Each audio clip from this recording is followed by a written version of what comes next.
Kamusta mga Repapid? Si Alex Onsito. Magandang yaman sa inyong lahat. Sa video na to, tuturuan ko kayo ng pang-tanga to pang-bobong common fucking sense. Paano nga ba yun? Bago ako mag-umpisa, gusto ko munang liwanagin na kesyo I don't have to fucking sugarcoat it every word, sentence, and paragraphs na aking sasabihin. I don't have to sound like angel o maging tupa para lubusan mo akong maintindihan at maunawaan.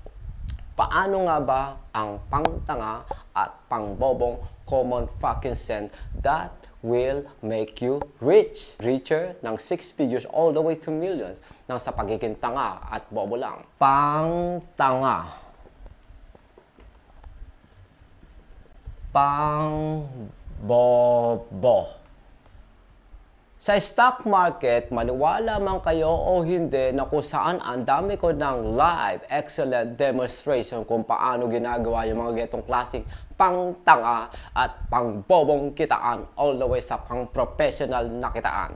Sa pangtangang kita, kaya nyong gumawa ng 1,000 pesos pataas per fucking trade man or per fucking day.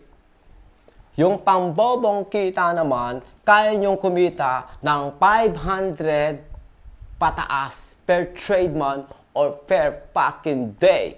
Yun nga lang, ang inyong success rate magdedepende, magbabari mismo sa kada kokote ng tao.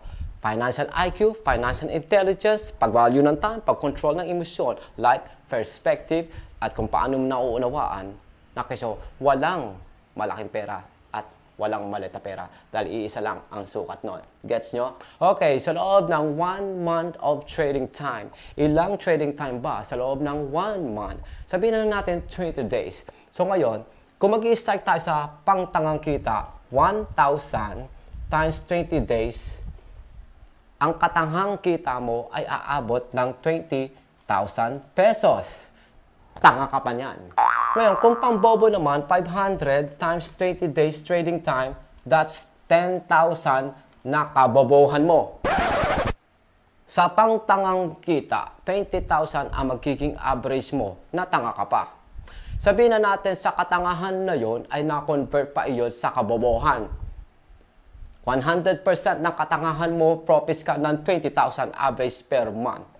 Pero medyo 50-50, isa kang tanga at isa ka rin bobo. So ngayon, yung 20,000 sanang success rate mo, 100% success rate mo, naging 10,000 na lang. 50% lang ang naging success mo at 50% ang failure mo. So matotal, may 10,000 kang katangahan / kabobohan per month na average mong magiging profits nandahil sa iyong pagiging tanga at bobo. Times mo ngayon yung 12 months yun, isang taong kang maging tanga at the same time maging bobo. Magkano ang pera mo? 120,000 na katangahan at kabobohan. Paano na kung sa pangbobong kita? Bobo ka na nga, ginawa pa natin kunwaring brainless. 50% lang ang iyong naging success rate at 50% rin ang iyong naging failure rate. Kundi ba namang katangahan, kabobohan talaga? 5K. Gawin mo ng kabobohan na monthly na ganyan. Gaano kalaking kabobohan ang mangyayaring future mo? 60,000 na kabobohan per fucking year. Okay, sa pambobong kita, per trade o per day, 500 pataas kung tutusin. Pero, bobo ka na nga nun, ginawa nga natin kunwaring brainless. Ang pambobo mong kita, average per month ay 10,000. Pero yung bobo, ginawa natin brainless, ang average mo na lang, 5,000. Gawin mo yung ganung monthly kabobohan, sa loob ng isang taon, bobo ka ng 60,000. Ikumpara mo nga sa kakasave ng pera, kakasabit sa mga mutual fucking fund. Ikumpara mo ito sa pag-ibig na MP1, MP2. Kung gusto mo may MP11, ha? Kung meron sana noon, pero it's either way. Lampaso lahat yung sinabi ko. MP1, MP2, mutual fund. Lampaso yun dito sa kabobohan mo. Na-gets nyo? Ngayon, yung katangahan nyo naman, Yung katangahan nyo per month dapat 20,000, tanga ka pa niyan. Pero yung katangahan mo na mix mo, na messed up mo, na mix up mo sa katangahan at kabobohan. So ngayon, yung katangahan mo 20,000 per month, naging 10,000 na lang na katangahan at kabobohan. At sa lahat ng kabobohan na ginawa mo sa loob ng 12 months, tanga ka at bobo ka ng 120,000 pesos. Tanga ka na nun, bobo ka pa nun. Paano na kaya kung ginawa mong katangahan at kabobohan sa loob ng 5 years? 120k times 5 years. 60k times 5 years. Na-guess nyo? Tanga ka man, bobo ka man, may future ka. Basta marunong ka lang mag-value ng time. Mag-value ng time. Gumamit lamang ng pinakamatindi at matalinong common sense and right decision making. Wala dapat espasyong pagiging tanga at bobo. Ito ang mga paraan. Ano ang sabi mo? Alex 11 for easy steps. Ano nilalamang paano ko i-a-apply sa araw-araw upang manalo libo-libo? Una, tumingin lamang sa sex and pulang presyo. Gaano kalaki nais mo sanang kitain? Tumingin lamang sa day chase, kulelang ilang sentabo. Tignan mo na rin ang value trade counts nito, pagkat ito mismo sa iyo magpapanalo. Maniwala ka, hindi kaya mong kitain 100, 200, 100,000 piso. Sa pula, sa puti, sa ka mananalo. Ang sabi ni Alex 11 sa pulang numero, hindi mo kailangan banatan numerong berde, pagkat ang iyong pera malalagay sa peligro. Tignan mo, hilo-hilo hayatlo, dito mo malalaman upang hindi ka malito kung saan sasabit at saan bibitaw. Enter, exit, galingan iyong galaw. Hindi matatapos ang inyong mga katanungan kung hindi nyo rin lang kaya magbalyo kayo ng time.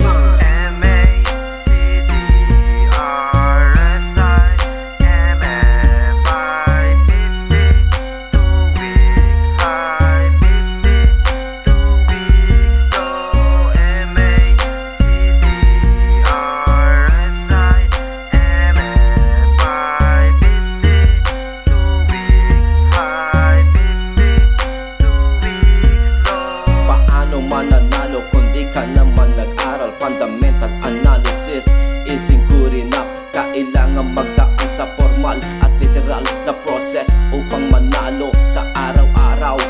1,000 pesos pataas pang tanga mong kita.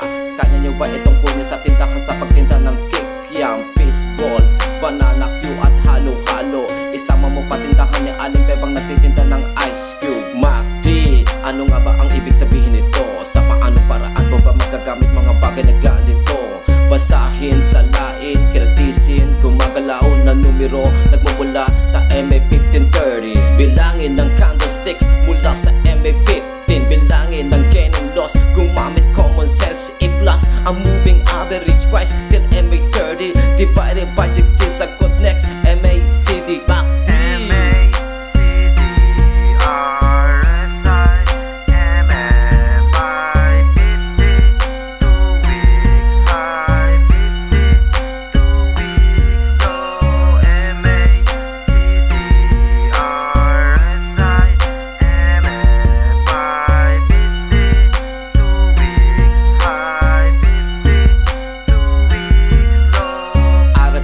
Money flow, candlesticks, Heinekashi, Fibonacci, Bolivans, Oscilleres, Stochastic, ginagamit sa TA ng maraming tao sa buong mundo. Technical analyzation, technical na pagpo-project. Alex 11, systematic, strategic analysis. Yan ang ginagamit ko sa araw-araw upang manalo ako makailang beses sa isang araw. Madaling araw, hindi na ako natutulog upang malaman ko magiging moving average price kinabukasan. Kung 20 cents and 30 cents and 40 cents ang MACD, talo ng stock i-minus mo sa previous price. Banata mo na hanggat maaga pa GTC. Huwag ka nang magpatumpik-tumpik pa, magsisisi. Kung magiging naman maglagay ka ng 30 cents mula sa open price, mula sa previous price, upang alam mo na kung kailan ka sasabit at kung kailan ang tamang-tamang tiyempo sa